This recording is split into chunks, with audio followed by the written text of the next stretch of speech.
Shalom Bapak Ibu, selamat pagi. Masih semangat ya Bapak Ibu? Oke. Minggu kedua di bulan Desember kita masih dengan tema yang sama, kehidupan yang penuh kesiapan. Ya, kenapa kita perlu bersiap-siap?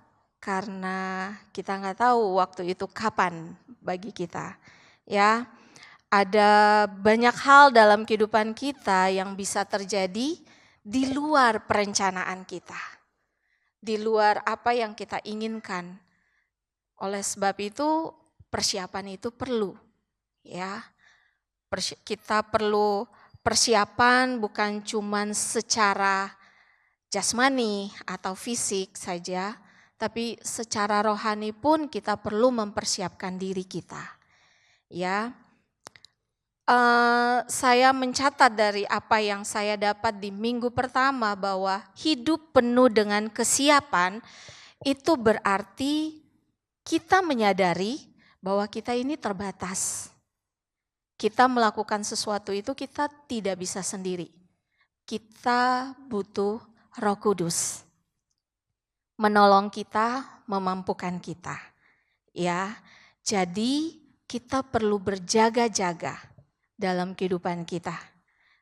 Bukan karena kita takut, bukan karena kita khawatir, tapi memang kita menjaga, mempersiapkan diri kita, memelihara iman kita supaya kita siap untuk menunggu di waktu yang panjang ini. Kita nggak tahu berapa lama kita menunggu. Bahkan kebiasaan kita sebagai manusia sudah dikasih tahu 1 jam lagi ya saya jemput. Sedikit-sedikit kita lihat jam, sedikit-sedikit tengok pintu, sedikit. Kok lama ya, lama ya. Apalagi saat ini kita dalam masa menanti kedatangan Tuhan. Yang kita sendiri pun semua tahu bahwa nggak tahu nih kapan. Tapi dalam masa menanti ini bagaimana kita mempersiapkan diri kita, bagaimana kita menjaga fokus kita untuk tetap tertuju kepada Tuhan. Dan di pagi hari ini ya, jadi kita mau belajar bahwa kesiapan itu bukan cuma sekedar kita mempersiapkan diri kita ketika nanti ada masalah saja.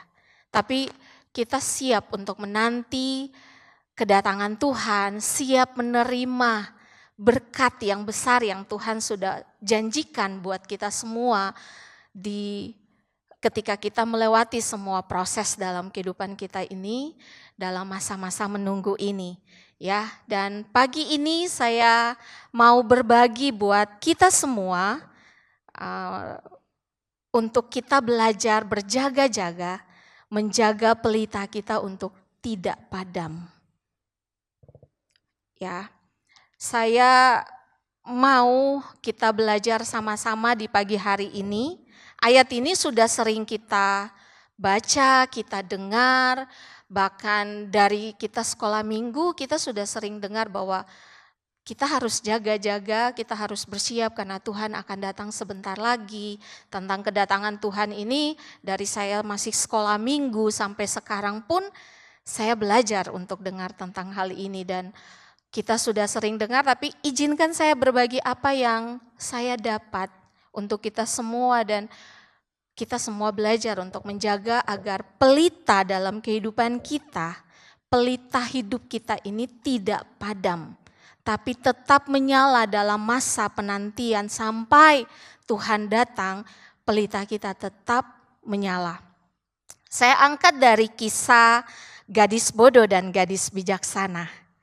Ya, sudah sering ya kita tahu dalam Matius 25 ayat 1 sampai ayat ke-13 dan saya akan berbagi buat Bapak Ibu semua di pagi hari ini. Saya mulai dari ayat yang pertama. Pada waktu itu hal kerajaan sorga seumpama 10 gadis yang mengambil pelitanya dan pergi menyongsong mempelai. Kerajaan sorga digambarkan seperti 10 gadis yang membawa pelita untuk menyongsong mempelai itu. Ya. Tentang kedatangan Tuhan, ini berbicara tentang kedaulatannya Tuhan. Kedatangan Tuhan itu pasti. Yang belum pasti kapan waktunya. Ya. Semua kita menantikan sesuatu. Tapi waktu kita menanti ini, apakah kita mempersiapkan diri kita atau kita hanya menanti saja? Ya udah, yang disuruh tunggu ya tunggulah. Mau kapan datangnya terserah. Apakah kita seperti itu ataukah sambil nunggu saya harus siapin ini, saya harus buat ini. Jadi kalau telat sedikit atau kecepatan datang, saya sudah siap, saya tidak panik, saya tidak terburu-buru. Nah, kedaulatan Tuhan itu berbicara tentang Tuhan punya otoritas, Tuhan punya kehendak, Tuhan yang berdaulat, Tuhan memerintah, itu semua punya Tuhan. Dan kita disuruh berjaga-jaga, menanti kedatangan mempelai laki-laki itu. Ya, ayat yang kedua dari Matius 25 ayat yang kedua, 5 diantaranya bodoh dan 5 bijaksana. Di dalam kelompok yang menanti kedatangan Tuhan, ada yang bijak, ada yang bodoh. Nah, mari kita lihat dalam masa penantian ini, kita di kategori yang mana? Kita bodoh ataukah kita bijaksana? Saya mencatat, saya belajar, orang bodoh atau dibilang bodoh itu tidak konsisten. Dia berubah-ubah. Artinya gini, waktu ada pergumulan, berdoa, minta sama Tuhan, waktu dijawab, saya percaya Tuhan. Tapi waktu doa itu belum dijawab, tidak lihat apa-apa, tidak dijawab sama sekali, saya ragu dengan Tuhan, saya tanya sama Tuhan. Saya pikir, dia di mana ya? Kenapa saya sendiri? Seringkali dalam kehidupan kita seperti itu. Nah, orang bodoh tuh seperti itu. Suka berubah-ubah. Kalau dia senang ya dia puji Tuhan, dia percaya. Kalau dia ada masalah ya nantilah Tuhan juga ngerti. Tapi orang bijaksana, mau badai pun, mau ada masalah pun dia tahu mempelai mau datang nih. Dia nunggu nih. Gak peduli. Dia tetap menunggu. Dia tetap percaya. Doa kita belum dijawab. Kita tetap percaya. Kita tetap melihat bahwa hari ini belum. Tapi besok, nanti di balik gunung yang besar, masalah yang kita hadapi, ada janji dan penyertaan Tuhan. Itu kita percaya. Konsisten, tetap percaya. Karena percaya, ya, karena dia tahu dia punya Tuhan, dia punya pengharapan yang pasti, hidupnya hati-hati, bijaksana. Bijaksana itu hati-hati, mau buat sesuatu, dia mikir. Dia mau bertindak, dia mikir. Mau bicara, dia pikir. Mau marah, pikir dulu. Tidak langsung kasih keluar. Tapi kalau orang bodoh, marah-marah aja, pikir nanti. Bilang pergi ibadah, pergi saja. Nggak pikir, siapin hati. Supaya datang, biar ada masalah, bisa tersenyum, bisa puji Tuhan. Bisa dengar firman Tuhan, gak perlu ngantuk. Gak perlu korek teman, main HP. Karena dia persiapan. Ya, dia pikir, dia hati-hati. Dia mempertimbangkan segala sesuatu dengan baik. Orang bodoh suka mempertanyakan eksistensi Tuhan. dia tidak menyadari bahwa sampai saat ini pun apapun di dalam hidupnya itu Tuhan tetap menyertai dia. Bapak Ibu percaya Tuhan menyertai hidup Bapak Ibu? Amin. Berarti sampai pagi ini kita masih bernafas, Tuhan masih ada dengan kita. Lalu kenapa kita suka tanya, Tuhan di mana? Kenapa kita masih ragu? Kenapa kita perlu khawatir? Kenapa kita takut? Kalau kita tahu Tuhan itu ada buat kita. Jadi kita bisa belajar kita ada di mana. Ya, kita ada di kelompok yang selalu menyiapkan kehidupannya, bertindak dalam hidupnya dengan hati-hati, atau kita sembarangan. Ya udahlah, mau melayani, melayani. Gak perlu doa, gak perlu baca Alkitab, gak perlu komsel. Kan saya bisa. Apakah kita seperti itu? Ya masing-masing kita ya yang menilai diri kita masing-masing. Ini masa penantian, masa menunggu kita perbaiki diri kita sama-sama ya. Supaya pada saat mempelai itu datang, kita semua sama-sama dimasuk dalam perjamuan kawin. Ya. Ayat yang ketiga bilang, gadis yang bodoh itu membawa pelitanya tetapi tidak membawa minyak. Sedangkan gadis-gadis yang bijaksana itu membawa pelitanya dan juga minyak dalam buli-bulinya. Orang bodoh dan orang bijak sama-sama bawa pelita. Tapi yang jadi perbedaannya, yang bodoh cuman bawa pelita. Bijaksana dia bawa pelita dan minyak yang berisi di dalam buli-bulinya. Kan mau menunggu, gak tahu kapan waktunya. Jadi minyak itu diperlukan. Gadis-gadis bijaksana ini mereka mempersiapkan ya minyak. Nah, kita semua menunggu kedatangan Tuhan, kita paham. Bapak Ibu, kita semua tahu bahwa hidup kita ini adalah terang. Di dalam kita ada terang Kristus. Tetapi yang jadi masalah dalam kehidupan kita sehari-hari, bahkan tanpa kita sadari bahwa kita seringkali tidak membawa minyak dalam kehidupan kita. Minggu kemarin Pak Alex bilang bahwa minyak itu berbicara tentang Roh Kudus. Minyak itu melambangkan, pelita itu melambangkan terang yang harus terus menyala. Pelita kehidupan kita, ya, yang terus menyala. Tetapi minyak yang berbicara tentang Roh Kudus, iman yang hidup dan persiapan secara rohani itu ada dalam kita atau tidak. Kalau kita punya pelita, tapi kita tidak punya minyak, kita tidak menghidupkan iman itu dalam kehidupan kita, kita tidak punya Roh Kudus. Roh Kudus ada, tapi kita abaikan Roh Kudus itu, kita nggak mempersiapkan diri kita, maka cepat atau lambat tinggal menghitung waktu, pelita kehidupan kita itu bisa padam.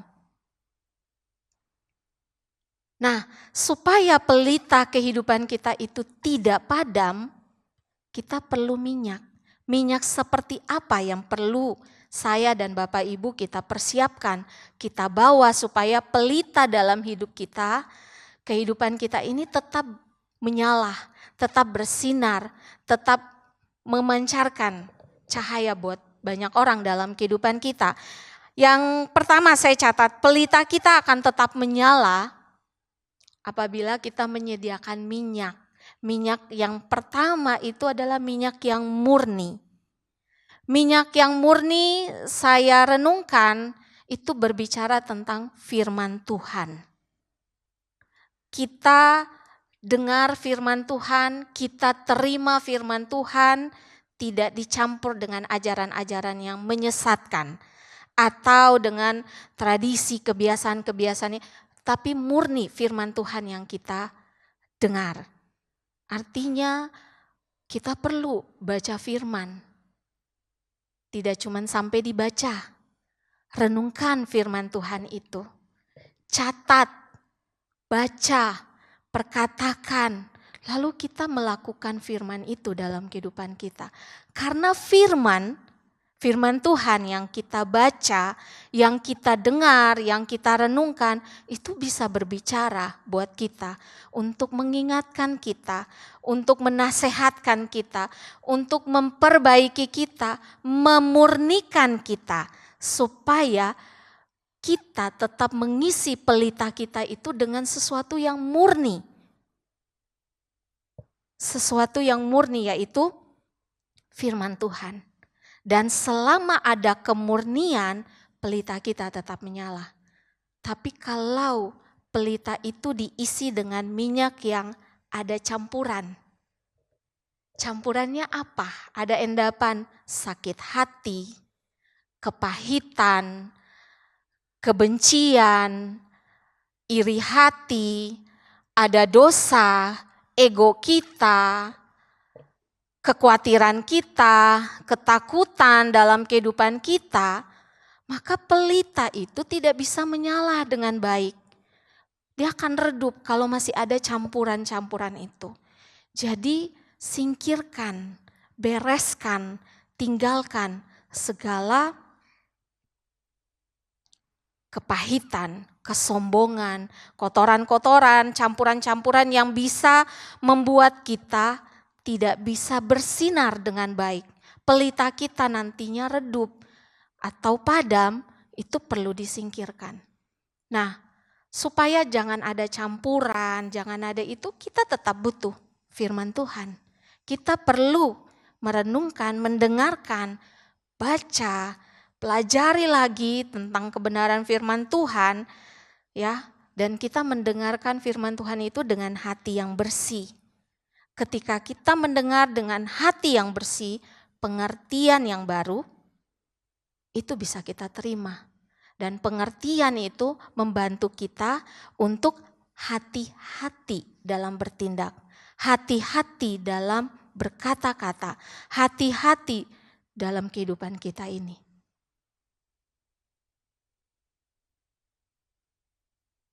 Minyak yang seperti apa yang dibutuhkan lagi supaya pelita kita ini tidak redup? Minyak yang tidak terkontaminasi.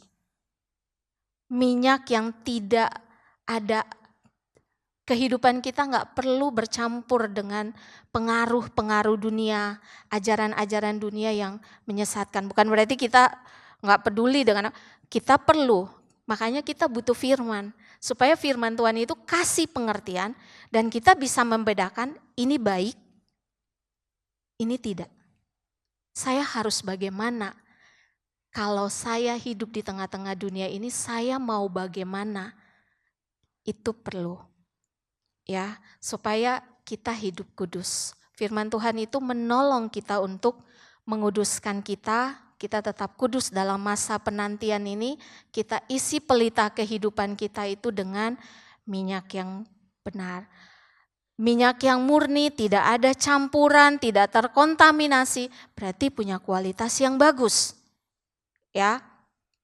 Punya kualitas yang bagus, artinya kita dengar firman Tuhan, ada pengertian yang benar, ya. Ada pengertian yang dalam, kita mengerti dan semakin dalam pengertian kita itu, dan itu yang akan menolong kita untuk tetap menghidupkan pelita itu dalam kehidupan kita sehari-hari. Ya, saya catat di sini dalam perenungan saya bahwa mendengarkan firman Tuhan bukan sekedar mendengar, tetapi belajar untuk taat dan mempraktikannya dalam kehidupan sehari-hari sampai itu menjadi nyata dalam kehidupan kita. Karena terang itu harus terpancar, keluar untuk dilihat orang lain, bukan disimpan untuk kita sendiri. Jadi kita perlu mendengarkan firman Tuhan supaya kita mendapat pemahaman dan kita belajar untuk taat. Ya. Jadi dalam proses menunggu kita perlu pertimbangan. ya. Kita perlu mempertimbangkan diri kita, apakah kita ini hidup murni, ya, kita setia, dan dalam kehidupan kita ini kita belajar untuk meningkatkan kualitas yang terbaik dalam hidup kita, ataukah kita cuma sekedar hidup aja seperti itu. Ya. Kualitas yang terbaik kalau itu bisa dikeluarkan, bisa terlihat, pelita itu akan terus menyala. Tapi kalau kualitas itu tidak bisa bicara dengan nyata dalam kehidupan kita, maka lambat atau ini pelita itu akan padam. Ya, contoh dalam kehidupan kita sehari-hari, kita berdoa menunggu jawaban Tuhan, kita minta, tapi kita nggak memperhatikan kemurnian hidup kita. Ibadah hanya formalitas, berdoa kalau ada masalah, suka-suka kita, ya kita mudah goyah karena kita nggak kuat. Secara iman kita tidak kuat, kita lemah. Bukannya kita cari Tuhan, kita tambah, tapi kita semakin menjauh. Kita nggak mau berusaha karena proses itu nggak enak. Apalagi menunggu dalam waktu yang tidak pasti itu sangat tidak enak, ya. Kalau dalam dunia kerja kita minta promosi, tapi kita suka kerjanya asal-asalan, suka telat, suka menggerutu, suka kenapa saya? Kenapa harus saya? Kita kurang tekun dalam bekerja.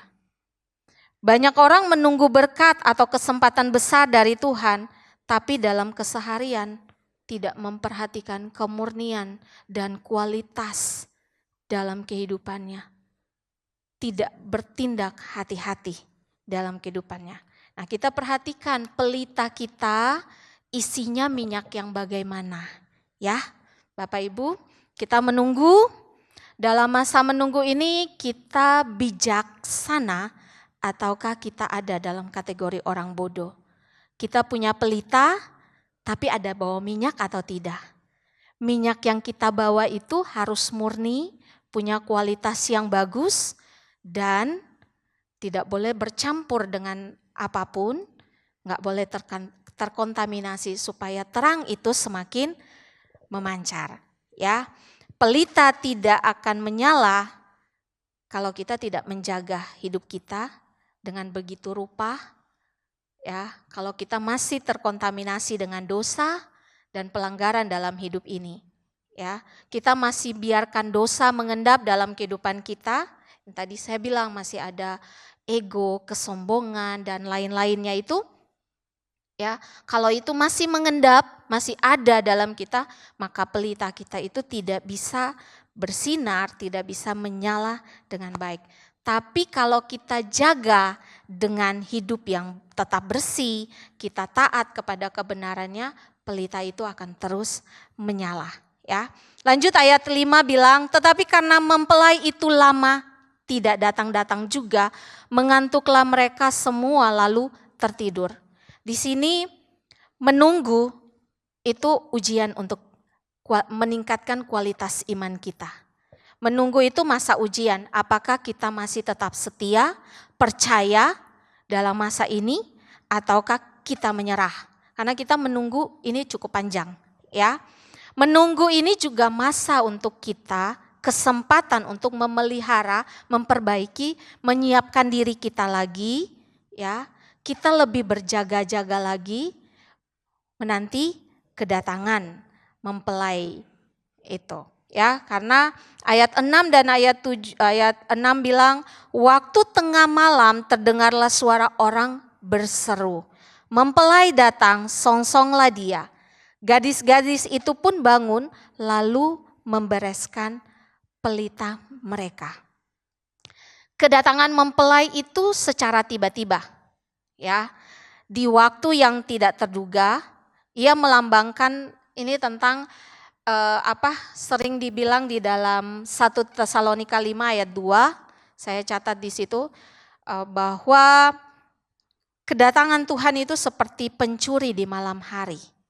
Waktunya dan kapannya kita tidak tahu, Ya, kamu sudah tahu bahwa hari kedatangan Tuhan itu tiba-tiba seperti pencuri yang datang di malam hari. Tetapi tentang hari dan saat itu tidak seorang pun yang tahu. Malaikat-malaikat di sorga tidak dan anak pun tidak. Hanya Bapa sendiri. Ya. Teriakan tengah malam.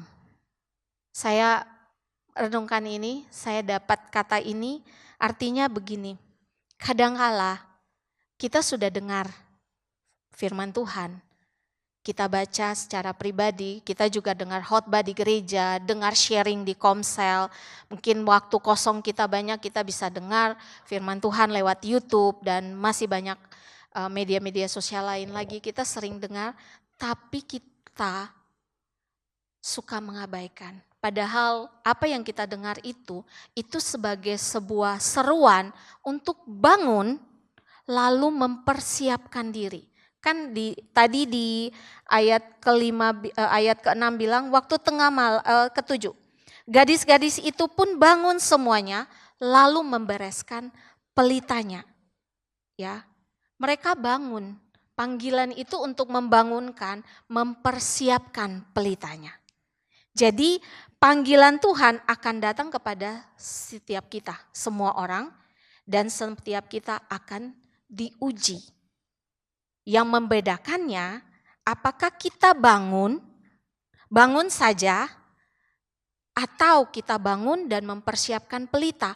Mempersiapkan pelita bukan cek masih, ya kan cek masih menyala atau tidak, minyaknya masih banyak atau tidak, itu kan perlu dicek.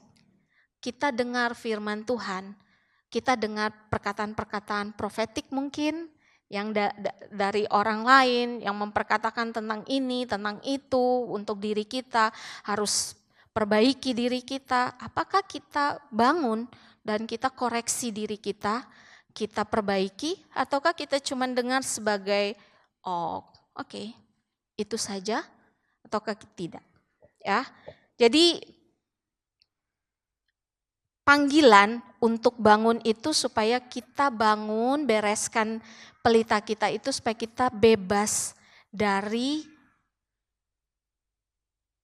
rasa malas, bebas dari masa bodoh kita. Kita terlepas dari kelalaian untuk tidak mempersiapkan diri kita. Ya, saya mencatat ya bahwa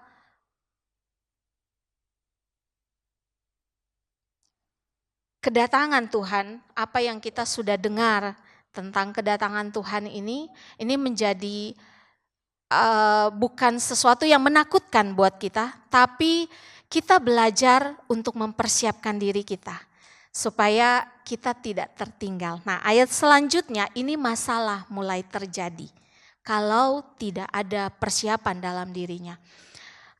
Ayat yang ke-8 bilang, gadis-gadis yang bodoh berkata kepada gadis-gadis yang bijaksana, berikanlah kami sedikit minyakmu itu, sebab pelita kami hampir padam. Masalah ini terjadi. Kenapa? Kalau kita tidak punya persiapan, terang Kristus di dalam diri kita tidak akan nampak lagi. Iman Roh Kudus di dalam diri kita tidak berdaya, tidak berkuasa mengubahkan kita kalau kita mengabaikannya.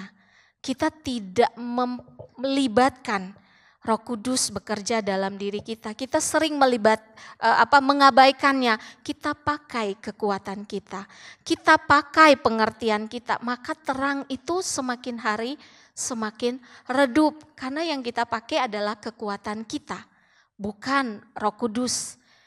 Di dalam diri kita sudah gak ada lagi pelita yang berisi dengan minyak yang murni itu, minyak yang berkualitas itu. Iman itu tidak hidup. Ya, saya menunggu, tapi gak perlu siapin pelita, gak perlu siapin minyak karena pelita saya masih menyala kok. Ya, kita gak tahu waktu itu kapan datangnya. Nah, waktu itu datang, masalah ini terjadi. Ya, iman tidak dipelihara, makanya iman itu tidak punya daya lagi. Kehidupan rohani kita semakin melemah. Ya.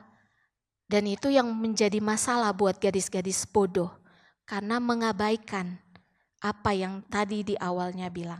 Nah ayat selanjutnya, ayat ke-9 bilang, tetapi jawab gadis-gadis yang bijaksana itu, tidak.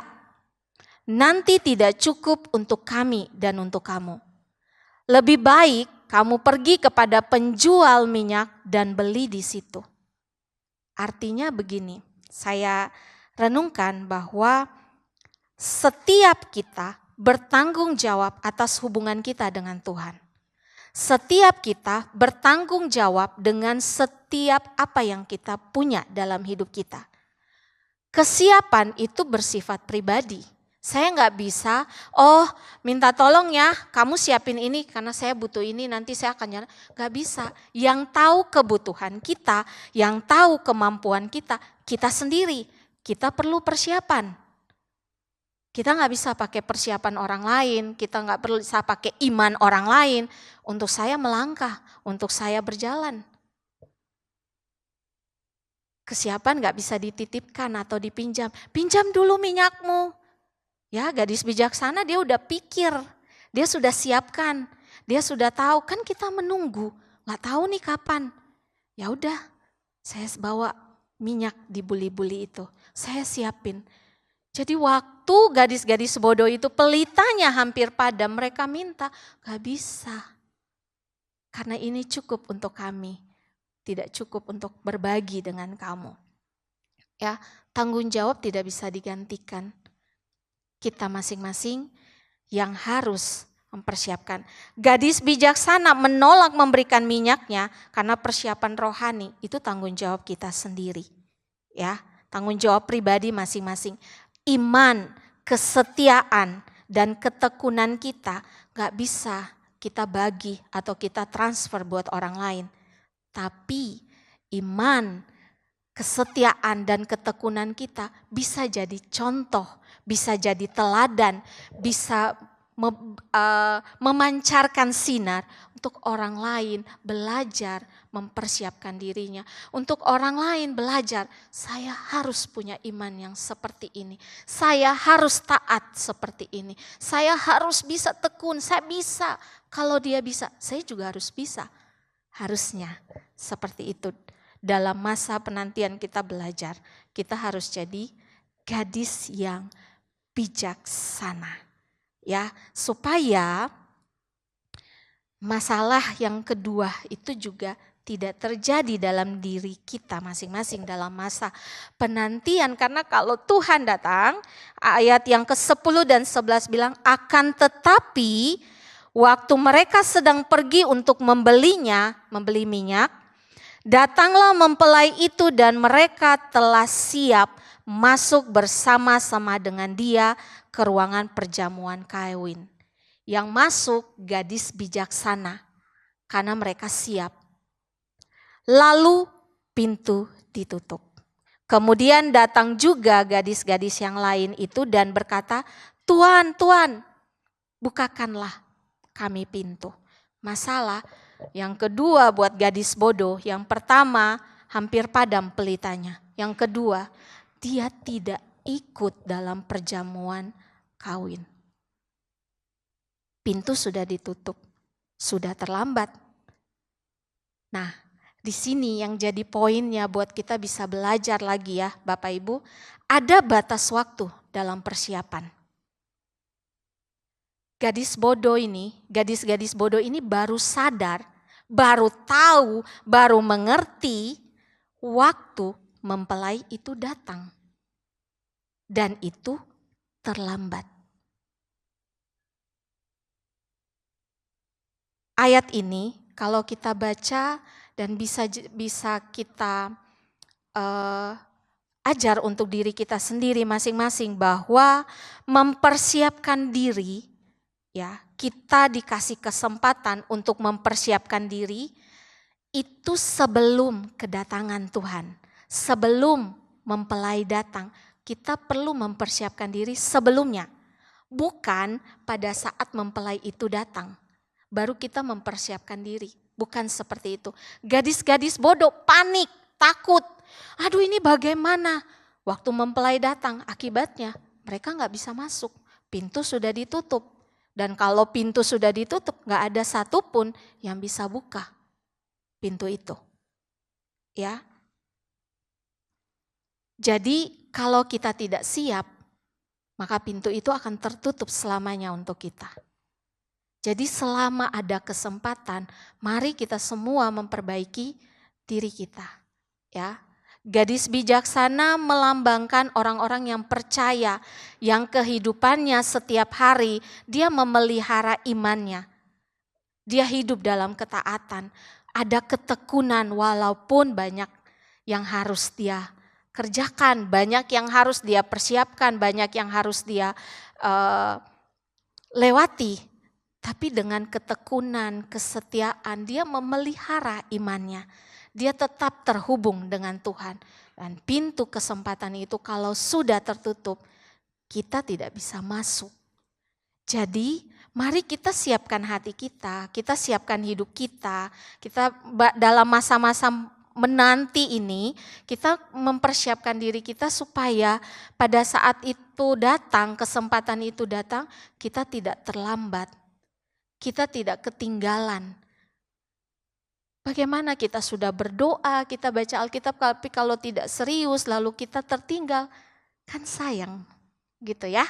Jadi jangan sampai kita kehilangan kesempatan ini ya. Dan yang menyakitkan ya, ayat 12 bilang, tetapi ia menjawab ketika gadis-gadis bodoh itu bilang, Tuhan, Tuhan bukakanlah kami pintu. Tapi Tuhan bilang, aku berkata kepadamu sesungguhnya aku tidak mengenal kamu. Jangan sampai kita hanya ibadah itu formalitas, kita melayani karena kita tahu saya punya talenta, jadi saya bisa melayani.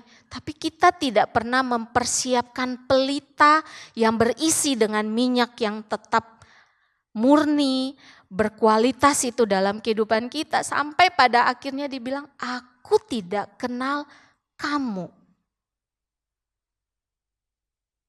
Wow.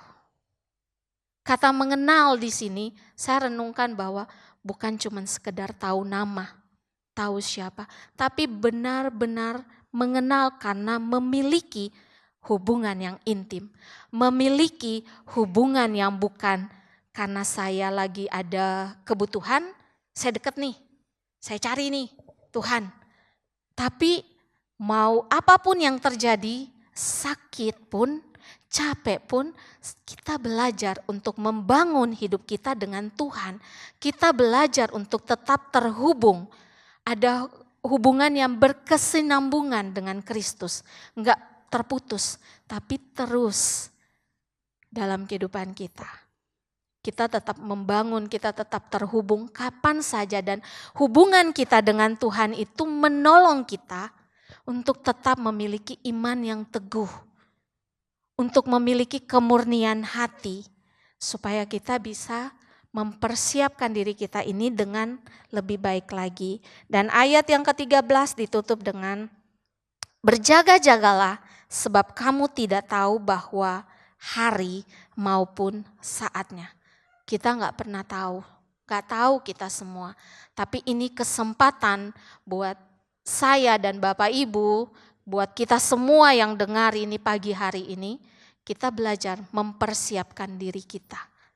Ya, kesiapan bukan sekedar hanya menunggu, tetapi bagaimana kita menjaga pelita kehidupan kita ini, pelita dalam tangan kita di hidup kita itu tetap menyala, terisi dengan minyak yang murni, minyak yang berkualitas, sehingga pada saat itu tiba, kita tidak panik, kita tidak bingung, kita tidak khawatir, tapi kita tenang dan kita siap untuk masuk bersama-sama di dalam perjamuan kawin itu. Kita menjadi orang-orang yang bijaksana, kita punya kesempatan untuk masuk sama-sama. Bukan kita yang ada di balik pintu yang sudah tertutup itu. Kita harus berteriak-teriak, sudah tidak ada lagi kesempatan itu buat kita. Jadi ini kesempatan untuk kita berjaga-jaga, bangun supaya kita tidak lalai mempersiapkan kerohanian kita. Kita tidak lalai untuk menghidupkan, bangkitkan iman dalam kehidupan kita. Semangat ya Bapak Ibu, masih mau mempersiapkan diri? Oke, itu saja yang bisa saya bagikan. Tuhan Yesus memberkati.